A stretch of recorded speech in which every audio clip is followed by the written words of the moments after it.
pinalibing si Senyor. Sabi ng Pangulong Duterte, para matapos na ang mga hidwaan ng pula, puti, dilaw, at matapos na ito, matigil na ang ating pagkawatak-watak, nilibing si Senyor dahil siya naman ay naging sundalo. Okay? So ngayon, pinalibing, sabi ko nga, walang utang na loob itong mga pamilya mo, Senator Amy Marcos, yung bangag mong kapatid, napakawalang utang na loob, may pamano-mano pa si Irene, okay, may pamano-mano pa kayong lahat kay Inday Sara, ang inyong mga tawag dito, pangbubudol, di ba? November of 2016, pinalibing si Senyor para matapos na ito. Sabi ni Duterte, para matapos na ang mga issue kahit na sa kabila ni Kiko Matching, si Risa, si Lenny, sabi pa nga ni Lenny, sabi niya parang ano daw, parang ang ginawa daw ng ang ginawa daw nitong tawag dito, ang ginawa daw ng mga Marcos dito ay parang what? Naalala niyo ba, mga palangga, kung ano sinasabi nila? Ha? Like a thief in the night. Remember that? So pinalibing, tapos gusto ni Kiko ay ipahukay. Pero nasaan na ngayon yung sumisigaw na yan? Nasaan na sila na ipahukay si Marcos Sr.? Wala na, kasi yung pala, ang mga walang hiya ay pare-pareho lang sila ng mga mga bituka na hindi sila para sa Pilipino, kundi para sila sa mga personal na interes para sa paghihiganti. Kahit na kahit na hindi sangkot, nailagay sa Guinness ang pamilyang Marcos, nakawatan, 'di ba? Pinatawad at binigyan ng maayos na burial si Senyor. Tayo naman nabudol, mga palangga. Nabudol ng bonggang-bongga at tayo ay nagpatawad. Tapos ngayon, ang gaganti nila ay ipapadampot si Pangulong Duterte sa ICC, which is illegal. Ayon nga sa ating magaling na abogado, okay, kay Spokes Harry Roque, ang kanilang gagawin ay illegal na pag-aresto kay Pangulong Duterte ditong Interpol, itong ICC na yun. Wala naman silang kapangyarihan na mag-aresto ng isang Filipino citizen o parang himasok sa atin the fact na wala na tayo sa ICC. Kaya napakasinungaling ni Bangag Jr. na sinasabi niya na sinusuportahan niya ang Pangulong Duterte, continuity daw, ganyan, at siya daw ay umaayon sa Pangulong Duterte na dapat hindi tayo panghimasukan ng ICC dahil may sarili tayong soberenya, eklabush. Mga walang utang na loob ang mga hinayupak. Ito ang pinakamasama sa lahat ng mga jejemon sa balat ng mundo na matapos sila sa kabila ng galit ng mga dilawan noon. Di ba? Nagdesisyon ang Pangulong Duterte na sinabing, sige, ipalibing na yan para matapos na. Pero ito mga inayupak na to dahil sobrang ganid talaga, sobrang sama, ay gustong burahin ang Pangulong Duterte, ang mga Duterte, sabi ko nga sa political arena o political spectrum. At ito talaga ang gagawin nila. Last year pa lang sinasabi ko sa inyo, lahat ng mga Duterte at lahat ng mga kritiko, lahat ng mga supporters sa mga Duterte ay gusto nilang gurgurin. Recently, di ba, nagkinasuhan ni Trillanes, okay, si Pulong, at si Pulong kinasuhan din siya. Okay? So, ang author nito lahat si Liza Tanas. Ganito kawalang hiya to mga ginayupak na ito mga kababayan, na dapat sila talagang doon na namumuhay sa Gimpierno. Hindi dyan sa Pilipinas, sa Gimpierno, kasi Gimpierno ang mga binibigay sa inyo. Like now, ang nangyayari sa Davao 12 hours ago, yung mga SWAT na nakapaligid doon sa KOJC, doon, malapit sa airport, di ba, ng Davao. Nagda-random check sila at doon sa mga properties ni Pastor Cabolo, hinaharas ang mga kawawang miyembro ng church. Nakita ninyo, nasagot na rin yan ng ating mga magagaling na abogado na pwede silang kasuhan, pero wala silang takot sa kaso. Kasi kaya nilang baliktarin ang tama, kaya nilang magsinungaling.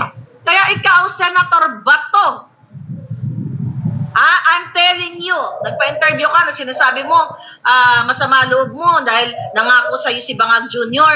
na hindi niya hayaan na makapasok ang ICC. Oh, ba't ka nagpapaniwala? Ang sabi ko sa'yo, Senator Bato, hindi ka gusto ni Lisa at ng mga yan. At yang mga yan, kahit gusto ka sa una, kapag wala ka ng silbi, wala ka ng gamit o nag-criticize ka sa kanila, kaya kang ipagurgor.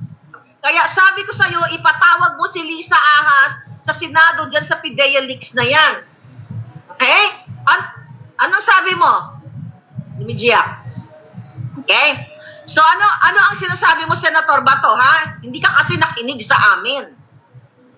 Ang sabi namin, ipatawag mo si Lisa Araneta Marcos sa PIDEA Leaks dahil siya ang itinuturo o pinangalanan ni Picoy, na alias Picoy, di ba? Ni Romy, doon sa video na si Lisa at si James Kumar ay gustong o sila ang magiging taga-gurgor kay Agent Morales. Anong ginawa mo, Senator Bato? Ano sabi mo, hindi na muna natin ipatawag yan. Ganyan-ganyan, hindi naman natin pinoprotektahan ng presidente. Imagine mo, Jutang Genemes, bakit nabubuisit ako sa iyo, Senator Bato? Pagkakataon mo na, ikaw na nga lang yung kakampi ng mga Duterte, pangkampi ng bayan. Diyan sana, doon sa PIDEA Leaks, pinangalanan na si Lisa ay gugurgurin si Morales, pwedeng ma-atake sa puso o masagasaan, di ba?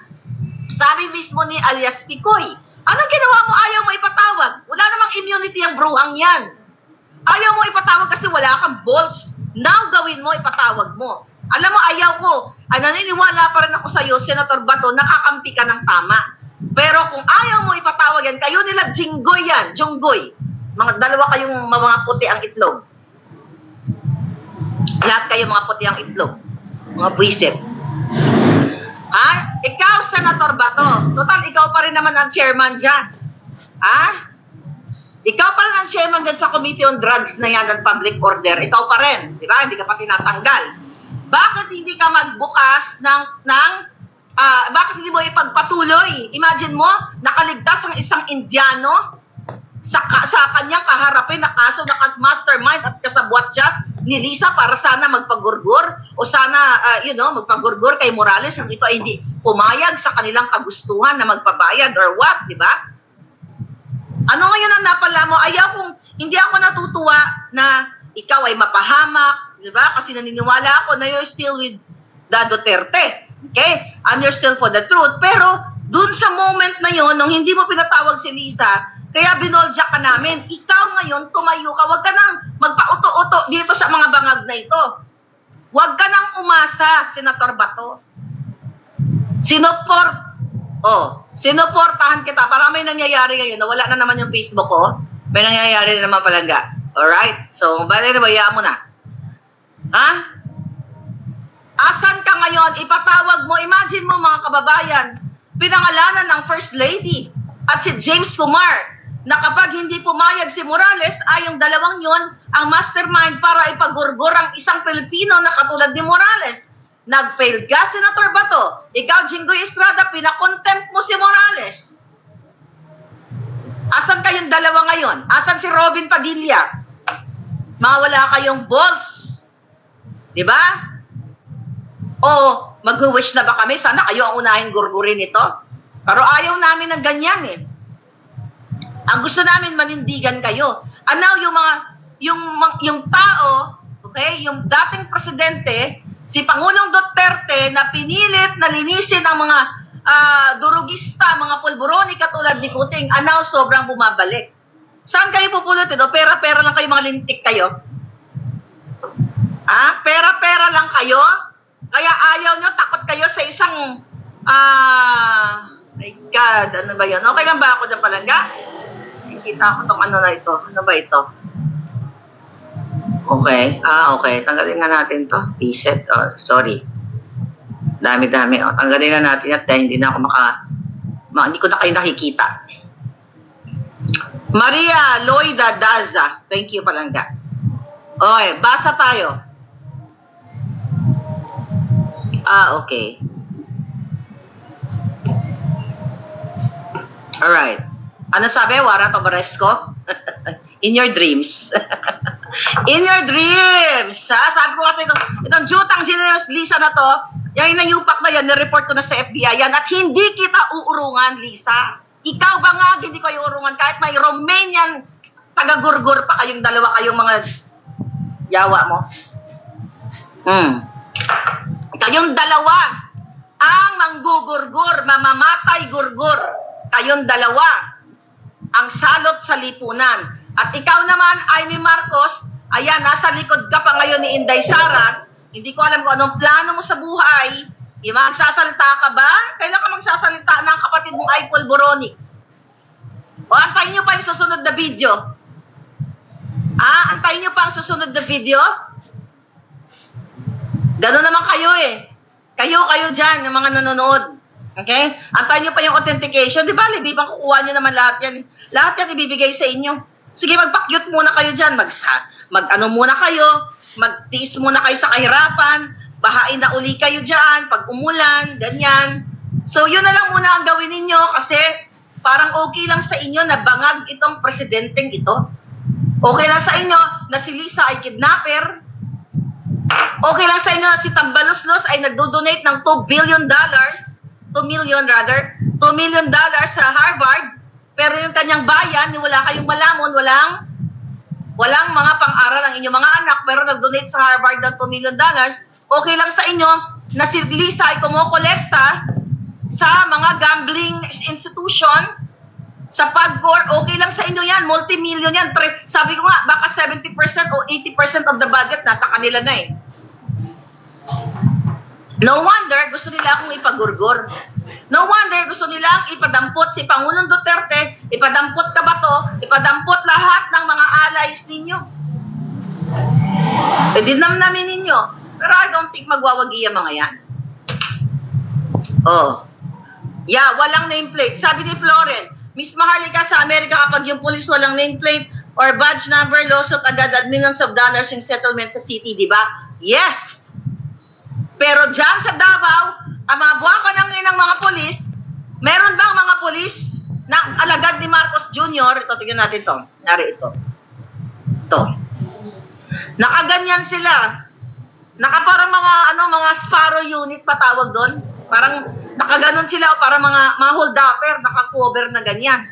At hindi mask yung suot nila, parang malaking ganyan, para talagang nagmamas sila. Tama ba yan, mga kababayan? Ikaw pong matinukang nakikinig sa akin. Tama ba na itong mga pulis na ito nag-serve and protect daw, na paikot-ikot din sa mga establishmento ng Davao, pero nakatago sila, wala silang badge. Anong ibig sabihin yan? Yan ay, ang ibig sabihin, ready silang manggurgur ng tao. At pag nangbrata-tatatat sila sa inyo, tataka sila, hindi mo nga lang syempre, kahit videoan mo, mahirap i-identify kasi halos ang mata na lang ang nakalabas. Then, walang badge. Ano ang intensyon ng mga pulis dyan sa Davao? I-provoke ang mga KOJC members. I-provoke nila pag meron isa dyan na talagang hindi napigil yung kanyang galit, tapos yun ang gagamitin nila na mangingitil ng buhay dyan. Yan, and I hope hindi mangyari sa inyo. Dahil yung iba sa inyo dyan, na mga halang ang kaluluwa, na mga dilawan, pulawan, ay okay lang sa kanila kasi mga lutang kayo eh. At yung iba, mga bayad nili Satanas lumalamon, bawat butil ng nilalamon nyo ay galing sa kaba ng bayan. At itong mga ginayupak na gobyernong ito, ng bangag na ito, walang tigil sa kakahakot ng pera ninyo. Kaya sabi ko minsan, kung pwede na lang, tunawin na lang lahat ng mga dyan eh. Lahat ng mga politiko, tunawin na lang sila lahat at palitan ng bagong-bago ng bata. By the way, mga kababayan, abangan nyo after nito ay meron tayong interview alas 8. Okay? May interview tayo alas 8. Abangan nyo yun. Kabog yun sa banga. I will tell you later pag nandulo na tayo sa interview na yun. Ferry Afflen, thank you so much. Josie Josephine Hontilla, thank you palaga. Maria Loida Dasa, thank you. Okay, magbasa tayo ng comment. Takot si Bato, mas matapang si Trillanes. Duwag din yan si Trillanes. Okay? Duwag yan mga pala. Provoke sila para may dahilan ng declare ng martial law, sabi ni Glenna. Yes, isa pa yan. Diba? Ito namang mga men and women in uniform. Nasa inyo na yung video. Ngayon mga kababayan, gusto ko sabihin sa inyo. Yung video yung pinakita ko, mayroong kopya itong men and women in uniform. Ang karamihan sa kanila. Yung ibang video nasa inyo na. Hindi ko alam, ba't pa kayo? Tahimik kayo. Imagine nyo, ang boss nyo bangag, sumisingot. Mas maganda yung resolution na hawak nyo, di ba? Ano pa inaantay nyo? Kulamin ko kayo? Nantay nga ba, kulamin ko kayo lahat? Siguro ko, tsaka kayo magkikilos-kilos. Mga giatay ka mo. Ngayon, mga kababayan, ano ginagawa ni Marcos dahil effective tayo? Nakakasabi ni Galaxy, nakakalungkot ang nangyayari sa Pilipinas. Kaya nga kailangan yung kumilos. Kailangan yung tapusin na ang mga bangag. Recently, nag-post si Kuting. Ano ang post ni Kuting? Nakikiusap siya, mga kababayan. Nakikiusap siya. Ito na ano daw, mahalaga daw yung free press sa Pilipinas. Okay? Sabi dito sa balita, iginiit ni Marcos Jr. ang kahalagaan ng pagkakaroon ng free press para maisiguradong gumagana at buhay ang demokrasya sa bansa. Napakasinungaling ng putang. Jutang Geninisto. Baka ng Genimistong Addictus Benedictus na ito. Sabi niya, this administration recognizes the invaluable role of the free press and the robust media in ensuring a vibrant and functioning Philippine democracy. Sabi ko nga dito mga kababayan, ang demokrasya ay para lang sa mga smugglers na kasabwat nila. Sila lang ang may kalayaan. Sila ang may demokrasyang mag-smuggle ng pulburon at ng lahat ng pwedeng smuggle sa Pilipinas. Ang sinasabi ni Kuting na demokrasya ay demokrasya ng pangingidnap ng kanyang asawa mula sa Turkey ng 2 minor de edad. Yan yung demokrasya na sinasabi niya. At ang demokrasya nila na may kalayaan silang takutin, sindakin, ito mga mainstream media, kaya naman ang mga kipay nila ay umiikot at nagpapasungal-ngal na lang ng pera ng bayan, mga walang balls, mga duwag, walang napaka-unprofessional, mga kawatan na rin kayo dahil kayo ay nagpapaniwala dito kay Lisa Tanas. Ikaw, Cheloy, kailan ka magre-resign? Akala ko masukang-suka ka na. Dahil kinakawawa ka ni Bukangkang.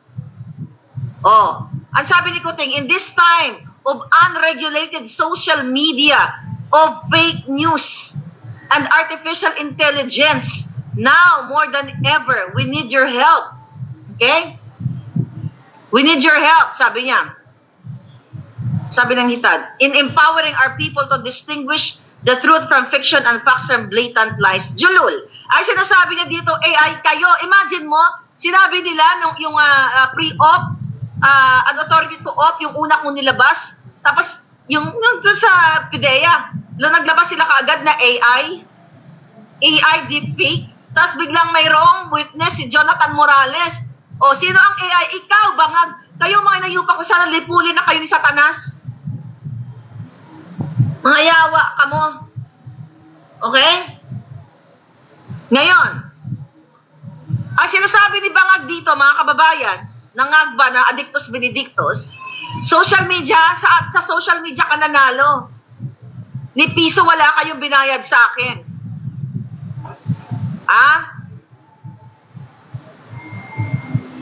Nabudol. Okay ba tayo sa YouTube, no? I don't know ba't ang nangyari, may nag-message na naman sa akin. Ngayon, mga kababayan, fake news, ikaw, Marcos Jr., ang pasimuno ng fake news. Ikaw yung nasa video. Huwag ka magsinungaling na Koreano. Kasuhan mo ako kung hindi ikaw ang nasa video at ipapalunok ko sa'yo, papalamon ko sa'yo ang authentication. Ago ka? Napakasinungaling mo. Ikaw ang deepfake. Sino yon? Sige, ilabas mo nga yung Koreano na sinasabi mo. Gesture, yung pagsingot, ikaw yon. Wala nang iba.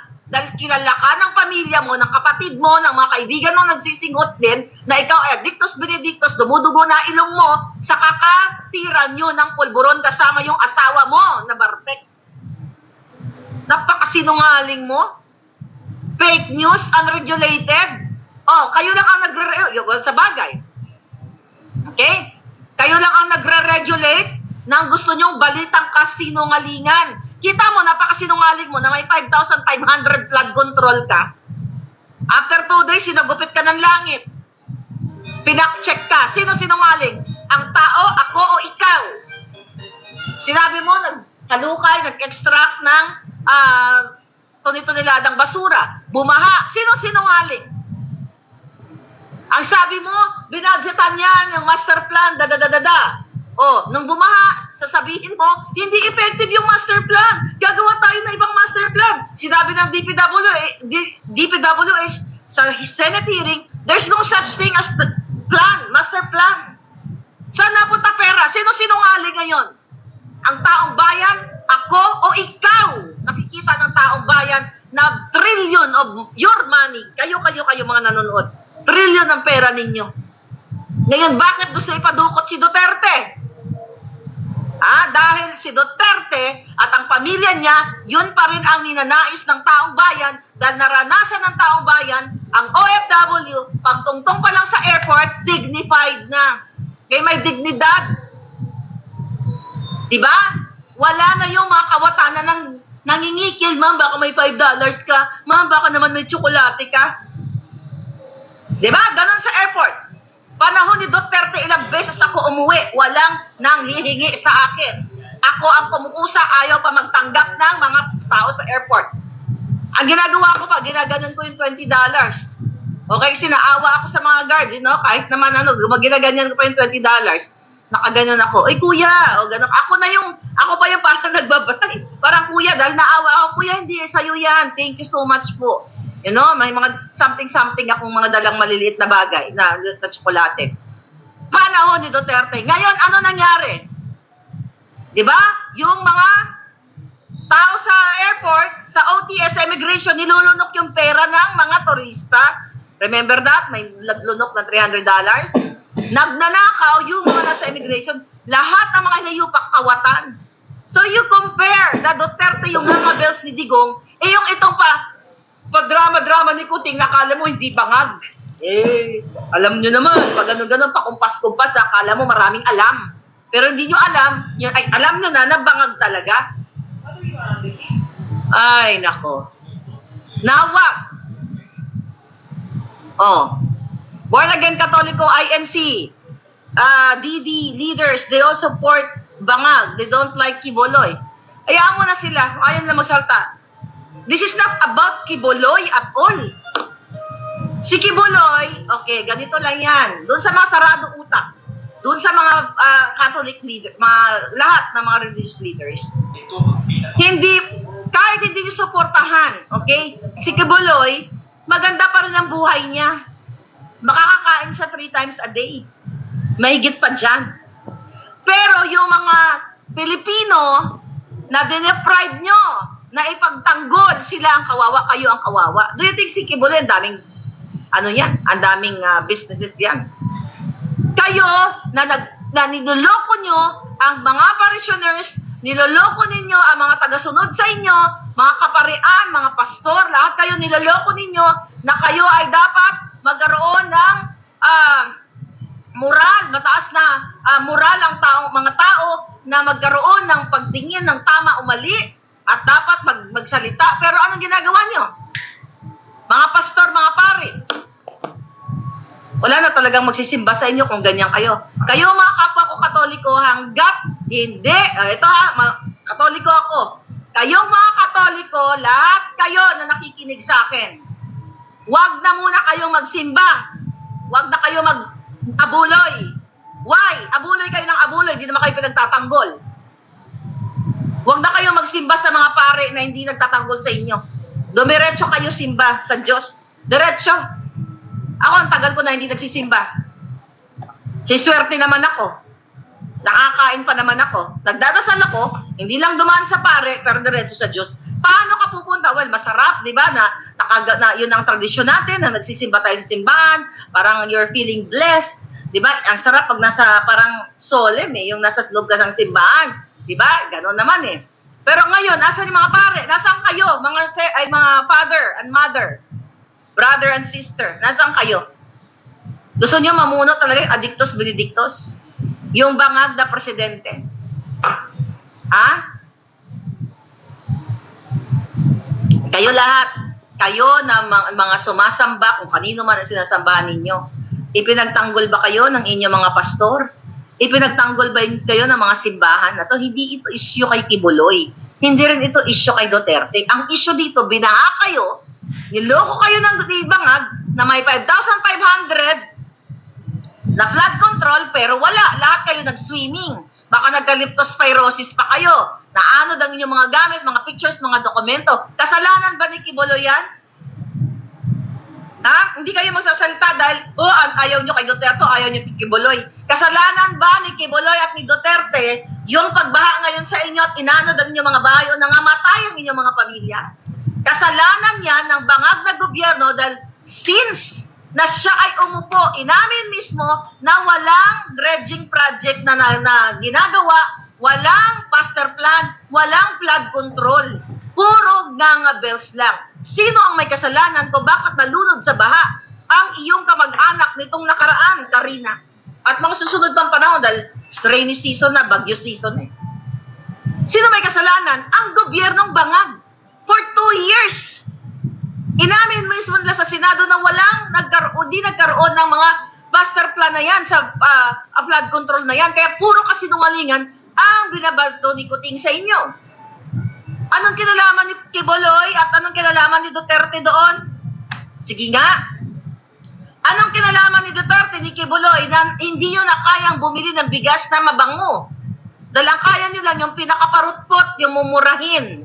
Diba? Na parang hindi na makain ng tao, pati aso nga siguro hindi makain. Kasalanan ba ni Duterte yan? Kasalanan yan ng bangag ninyong presidente dahil mismo ang pamilya ni Lisa Tanas at ni Marcos Jr. ay smuggler. Smuggler, mga kababayan. Si Michael Mann na lang paulit-ulit. Si Michael Mann na pinangalan ng smuggler, in-appoint ng pasikreto ni Marcos Jr. at nakalagay yan ang mga ebidensya dito sa book ni Attorney Vic Rodriguez, dating Executive Secretary, Completos Ricados, ang mga ebidensya. So you have to get your copy and email that address. Di ba? So sino ang may kasalanan? Si Duterte. Si Pangulong Duterte may edad na. Di ba? Ilang years na lang itatagal niyan sa mundo. Ilang years, pero sa kabila ng kanyang katandaan, ano ginagawa niya? Concern pa rin siya sa inyo. Pero dahil napakataas ng patiwala ng taong bayan, gustong pagurgur, gustong ipadampot. Kung sino ang taksil sa pinakataksil na buwaka ng inang bangag na to? Imagine mo ipagkakanalo ang isang dating presidente na nagpalibing sa kanilang ama kahit ang mga dilawan ay isinusuka at tinawag ni Lenin na it's like a thief in the night ang ginawa ng pagpapalibing kay bangag, kay senyor. Pero ang isusukli na mga walang hiya ay mi Marcos. Kaya ako buwisit at gigil na rin. Ang tagal mong magsalita, nandiyan ka pa nagbabackup dancer kay Inday. Papayagan mo ba na ang kapatid mo, ang insecurista mo, sabi mo insecure si Lisa sa'yo, at alam mo na si Lisa ay nagpapabili ng pulburon o illegal na substance sa kung kani-kanino, di ba? At pagbitangan mo pa nga si Pebbles, alam mo, Amy, ano gagawin mo? Pag wala kang ginawa, ibig sabihin, magsama-sama kayong magpamilyang mga walang utang na loob. I don't know kung kailan kakikilos. Ako naman, mga kababayan, since I'm supporting Inday Sara, kasi gusto niyong murahin ko si Amy, di ba? Hindi ko pa, wag muna. Okay? Ito si Inday, hindi ko alam kung anong play nila. Hanggat silang dalawa ay dandiyan dyan at parang nag-BFF pa sila, and then I will hold my horses. Okay? Pero gigil na ako eh. Hindi, gigil na ako eh. Senator Amy, ikaw, direct Darrell Yap. Anong ginagawa ng boss mo? Sabi mo kay Amy, sa kaibigan mo, hindi mo pala boss yan, no? I don't know. Pitikin ko yung ano niya eh. Sabi ko nga, isang hibla na lang eh. Ay, nako, dahil ang bot sa imo. Nakita niyo ginagawa? Alam niyo mga kababayan, ang kawawa dito, kayo. Actually, ganito yan eh. Sige, worst case scenario. Galit kayo kay Duterte? Okay, fine. Napatanggal nila si Duterte. Sabi mo lang, sige, kinuha nila si Duterte. Kinulong nila si Inday. Wala na si Inday Sara. Wala na si Duterte. Wala na si Bato. Wala na si Bongo. Lahat, wala na. Ano, yayaman ba kayo? Pag ba napadukot si Pangulong Duterte, yayaman ba kayo? Gaganda ba buhay niyo? Lalong magiging miserable ang buhay ninyo. Kasi ibig sabihin, ang dating Pangulo, kung kayang harasin ng mga bangag na ito, kaya kayong gurgurin. Ang mga anak nyo, dudukutin, tatanggalan ng atay, ng abdo. Di ba? Dami mga dinudukot ngayon ng mga nawawala mga bata. Again, it's your choice. Sana ako ng makabuladas ako ng bonggang-bongga. Jotang Gini na kasi itong mga Jotang Ginimis dyan eh. Kahit mawala, okay, sa political spectrum, ang mga Duterte, sino ang maapekto? Yung mga yan, makakakain sila ng sa tamang oras, makakabakasyon sila, ikaw. Lalo kang magugutom. Sabi ko nga, baka maging zombie na kayong lahat. Wala ka na makain eh. Alam mo ang tao kapag buryo, kung ano-ano nasa isip. Diba? Ang tingin niya sa kapwa niya tao, akala niya bacon. Baka bigla mong matain yung kapatid mo. O ang tatay mo, para ka ng zombie, diba? Then it's up to you, mga palangga. It's your life. It's your choice. Right now, diba, humihingi ng 1 billion budget sa pag-alis niya, pagta-travel niya. Puro pledges. Sino ang mag-i-invest sa Pilipinas? Kung sa airport pa lang, kawatan na. Sino mag-i-invest sa Pilipinas? Lalo nakita nila, di ba? Isang kibot lang bumahana. Ang mga foreigner, but I can speak dito sa Jamaica, no? Yung mga yan, makakita na ng konting baha, akala nila dilubyo na. Ulan lang ng konti dito, although sa California, gusto nilang umulan dahil, tagtuyot. Di ba? Konting baha, konting lang, akala mo dilubyo na yung mga yan. Makita nga lang ng ipis yung mga yan eh.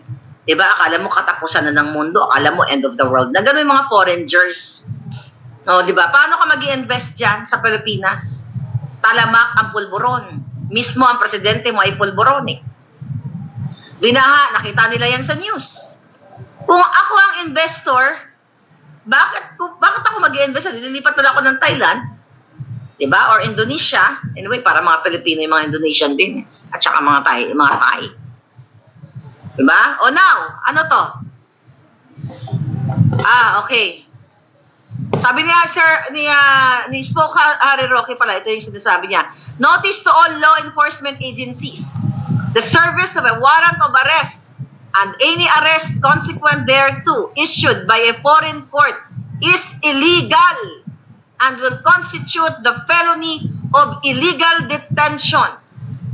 Please be guided accordingly. Yan, dapat talaga panagutin niya mga makikipagsabwatan sa mga banyaga para isang Pilipino na nagsilbi sa bayan katulad ni Pangulong Duterte ay kanilang gipitin sa utos ni Lisa at ni Kuting. Kung si Duterte ay magnanakaw, mga kababayan, hindi sana nasa Forbes Park siya. Hindi sana si Duterte ay may bahay sa Beverly Hills. Hindi katulad ni Tambaluslos, ayon sa aking source, na bumili daw ng bagong bahay. According to my source, si Tambaluslos dito sa Beverly Hills, panibagong multi-million bahay. Pinapakuha ko lang yung picture. Yan. Ayon sa aking source, mga kababayan. Si Duterte ba, tignan mo, nandoon pa rin siya sa kanyang lumang kitchen. Maganda pa nga yung kusina nyo kay Pangulong Duterte. Kung magnanakaw yan, mga kababayan, yung hinamon niya si Lucio Tan, na sinindak niya, natutuliin niya kung hindi magbayad ng kanilang tax evasion, di ba? Yung mga tax utang nila sa taong bayan, di sana yung billion na yun. 6 billion yun eh. Ang tama pagkaalala ko. Hindi sana in-under the table na lang din Duterte. Oh, Lucio, hindi na ka natutuliin, ha? Yung 6 billion, sige, kahit 3 billion na lang ibigay mo. Pero bakit ang isang Duterte na yung angabels, parang katulad ko, ay nagsalita na tutuliin si Lucio Tan? Pag hindi nagbayad ng tax, pwede naman sila mag-under the table. Katulad ng ginagawa ni Lisa ni Bangag ngayon, na lahat ng mga negosyante nakadikit sa kanila para hindi magbayad ng tamang taxes. Bakit si Duterte sinindak ang Dunkin Donut, Milo, kung ano-ano pa mga ahensya na pag hindi kayo nagbayad, mananagot kayo? Na pwede naman sabihin ni Duterte, magpapadala siya ng emisaryo, sabihin mo din sa Dunkin Donut, ha? Suportahan na lang niya ako ng isang truck na donut. No, I mean, seriously speaking, yung utang nilang 3 billion, kunyari, 1 billion na lang ibigay mo sa akin. Pero ginawa ba ni Duterte yan? Hindi. May mga tiwali during his term. Sabi ko, you cannot zero out the corruption, pero ang karamihan doon, pinagtatanggal niya. Si Marcos Jr., tignan mo.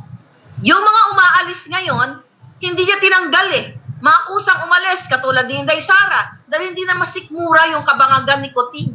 Dahil hindi na masikmura yung pagsasakal ni Lisa Tanas dito sa mga appointees na ito dahil gusto niyang sundin ang kanyang mando. Pag sinabi ni Lisa, mangindak ka sa Turkey, dapat sumunod ka. Sabi ni Spokesari, walang pulis. Wala pong pulis ng Interpol. They will rely on the PNP or the NBI. So, mga Pinoy na kapulisan, aarestuhin niyo ba si President Duterte sa bisa ng dayuhang warrant of arrest? Kaya sige, arestuhin niyo na. Para na makita niyo ang hagupit ng taong bayan na kapag inaresto niyo, akala niyo mananahimik lang ang taong bayan. Yan na ang katapusan mo, Kuting. At kayo ha, ito, karireceive ko lang ng balita ha, kumakalat na ang, wala pa nga sa akin eh, yung video na yan eh. Nandyan na daw sa mga military. At meron pa mga lalabas. At I hope itong ma-interview ko mamaya, abangan ninyo, isang magandang babae, magsasabi sa inyo na well, ayoko na pangunahan pala. Ayoko pangunahan, okay? Let her speak later. Ngayon, hinahanting lahat ng supporter ni, lahat ng nakikiayon sa hakbang ng Maisog. Si Harry kakasuhan, si Atty. Glenchong, si Atty. Vic may death threat, may nagpapunta si Lisa ng manggugurgur doon. Ako, alam nyo, kayong mga duwag kayo, kung gusto nyo talaga ng laban, ngipin sa ngipin, kaya naman eh. Kaso lang mga duwag kayo, pang Romanian lang ang kaya ninyo. Kayo ang tunay na duwag na Pilipino, o hindi kayo Pilipino, duwag na mga taksil. Dahil hindi nyo kayang maglaban ng head-on. Ang inyong mga laban patalikod gamit ang pera ng bayan, mga hunghang. Last campaign na ikinalat nila si PRD ay anti-Christ daw dahil puro siya, kaya sa Luzon walang nag-rally, pero ang totoo, bangag kasi sabi ni Hazel Corpus. Yeah, isasabi na bakit namura ni Pangulong Duterte yung mga religious, personality. Ngayon ba, hindi sila kamura-mura? Ipigil ko lang yung sarili ko eh. Mas malupit pa yung bunganga ko kay kay Pangulong Duterte. Hindi ba kakajutang-jutang ginina ngayon ang mga religious leaders? Hinahayaan kayong bahain, narinig na nila yan ha. Narinig na nila mismo sa bunganga ni Marcos Jr. na nagsinungaling na may 5,500 flood control. Narinig din nila na sinabi ng DPWs wala namang master plan, wala namang flood control. Pero 1.3 million ang budget for 2 years. Nakatanga pa rin kayo. Mga religious group. Dapat hindi na kayo binibigyan ng mga abuloy ng grupo nyo. Dapat buwagin na kayong lahat kung hindi kayo magsalita. Mabubuhay naman kayo kahit wala kayong reliyon. As long as you do good. Dahil sa mundong ito, kahit wala kang reliyon, if you believe na may supreme being, depende sa paniniwala mo, gumawa ka ng tama, hindi ka na nangingidnap, hindi ka nang nag-smuggle, hindi ka nang gugurgur. Matutulog ka or lilisan ka sa mundo ng mayroong kang peace of mind. Hindi kailangan ng pare, ng pastor sa buhay natin. Kung ganyan lang naman. Pero syempre, kung meron mga pastor na nag-guide sa'yo, ito, I'll tell you something. Sasabihin ko sa inyo, si Angie, kasama ko dito sa Amerika. Alam mo, first time ko na nakasama yung KOJC members dito, di ba, yung sa event namin, yung mga bata. Alam niyo ba kung anong sabi ko sa family ko? I don't know kung nakwento ko na. Sabi ko, magsisimba na ako sa KOJC. Sabi pala, sigurado ka? Oo. Sabi ko, nakita ninyo. Sabi ko, kung gaano ka polite, gaano ka maayos yung mga bata doon, yung mga nagbabanda-banda doon, kung gaano katino yung mga namimit ko, mga nakayakap ko na mga elderly, mga kababayan ko, they're there to what? Para magkaroon ng pamumuhay na maayos. Das ginigipit ninyo, alam nyo, kung nandoon kayo sa amin, sa event namin, for sure yung mga nakapunta doon, mga palangga, yung mga kabataan, disiplinado, maaayos sila. If you compare, I'm sorry sa mga Katolikong katulad ko, magsisimba tayo, putang ina, pagandahan ng bag, inakaw naman sa bayan yung suot. Sisimba ka lang, bibitbit ka ng Hermes. Hindi ka magsisimba para magdasal sa Diyos eh. Sisimba para ipakita yung Chanel, buti sana kung pinaghirapan, galing sa pinagbikaan, galing sa politiko, o galing sa nakaw. Pero nung nakita ko yung mga batang ito, pumasok sa isip ko na, well, ako magsisimba talaga ako sa inyo, mga palangga. I will, hindi naman kailangan na maging member ako kasi yung feeling ng belongingness, naramdaman ko yun eh. Yung feeling na yung mga bata doon na for sure mga bata pa sila, yung nandoon sa drums, nandoon sa yung mga technicians doon and everything, lahat sila. They're good people. Tapos hinaharas nyo. Yung mga batang yan may mga pangarap, may pamilya. Namumuhay sila ng tama. Tapos hinaharas nyo, gusto nyong agawin ng property. Gusto ko sing agawin ni Marcos Jr. yan eh. At nilisa yung property ni Pastor Kibuloy. Si Pastor may edad na yan. Later on, lilisan na rin sa mundo. Lahat naman tayo lilisan sa mundo. Yung bang mga properties niya, dadalhin niya ba yan sa kabilang buhay? Hindi. Pero bakit nila pinagyayaman yan? Dahil sa kanilang kongregasyon, sa kanilang kingdom, sa kanilang mga nasasakupan, sa kanilang mga miyembro. It's the same thing tayong mga Catholic, di ba? Tayo nga wala, kanya-kanya nga yung mga Katoliko, sa totoo lang eh. Sa totoo lang, tayo mga Katoliko, paksikatan pagdating sa simbahan, yun ang nakakabuisit, kaya hindi na rin ako nagsisimba eh. Kaya dito sa Amerika, sa totoo lang, nakakabuisit hindi man lahat, pero may mga sinisimbahan ako dati. Nung simba pa ako doon sa walang Pilipino eh, minsan eh. Kasi pag nagsimba ka, mula paa hanggang ulo, putangin na, isimba ka lang, gusto mo isabit yung lahat ng alahas mo sa katawan mo, isabit mo yung bag mo, gusto mo isabit mo yung closet sa katawan mo. Kung yun talaga gusto mo sa buhay mo. Hindi ganyan. Diba? Kung gusto mo magsimba ka lang. Huwag mo dadalhin ang buong closet mo. Lalo na kung galing sa kaba ng bayan o galing sa pinagbikaan sa mga politikong mga halang ang kaluluwa. Right? Mag-a-agree ba kayo? Sinong Katoliko dito? Watching from Cebu, sabi ni Marlene. Tama ba ako? Ha? Magsisimba ka lang, magganon-ganon ka. Ngayon, mga pastor, mga pari, mga kung ano-ano pa ang tawag sa inyo. Ipagtanggol nyo ba ang Pilipino? Ipagtanggol nyo ba to? Nabubwisit lang kayo sa bunganga ko kasi totoo eh. Gusto ko ipagurgur ni Lisa kasi totoo. Kasi kung wala namang sense ang pinagsasabi ko, bakit ako pagkakabalan ng mga yan? They just ignore me, di ba? Sa tingin nyo kung walang saysay ang pinagsasabi ko, nandito kayo. Hindi kayo makikinig sa akin. Huwag mo pakinggan yun si Marlica. Wala namang kwenta, nonsense. Why are you here? Why? Yan ang tanong ko sa inyo. Sumagot kayo. Bakit kayo nandito? Kasi pareho tayo ng sentimiento. Pareho tayo ng laban. Pareho tayo ng movement. Pareho tayo ng cause na sana ang Pilipinas ay magkaroon ng maayos na pamayanan na ligtas or free from polboronic. Free from yung mga dinudukot na mga bata. Free from hunger. Free from kawatans. Di ba? Kaya kayo nandito? Oh, tapos napadasal-dasal pa tayo, Lord, chuchu, versikulo 4, 8, 2, tapos mambujujugaw tayo, mga gano'n. You know what I mean? Anong kadyutahan yan? Kung talagang kayo may Panginoon. Oh, sabi ni Palangga, sabi ni Carl Divina, it's not about kibulo, it's all about the extent that they do even bending the rules to get their bidding. What can happen to kibuloy can happen to normal Filipino business, congregation, etc. Exactly, Carl Divina. Yun nga ang sinasabi kong mangyayari kay Pastor Kibuloy na, you know, capable siya, may pera, Pangulong Duterte, capable to defend themselves. How much more sa inyo? Ito yung laban ko. Ano mangyayari? Ako nga ginigipit ng mga walang iya eh. Pero do you think magpapagipit ako sa mga yan? Lalabanan ko yan hanggang sa jury kung makakarating kami. Hanggang sa lahat ng husgado. Yung mga yan. Magtataka ka, di ba? Sino nagpapad sa mga yan? Saan kumukuha ng kanilang mga pambayad sa mga abogado? Mapa-Pilipinas, mapa-Amerika. Ay mga putang ina, mga patay gutom yung mga yan, tapos nagkapera?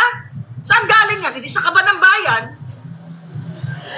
Tapos makuha pa magpadasal-dasal. Ang mga scammer na nakapaligid kay Lisa ay mamamatay ng scammer. Okay? At lalamunin ng uod ang kanilang mga katawan at pagbabayarin sila. At doon sila magkita-kita sa gym pier. I'm telling you. Doon yan sila. Sama-sama.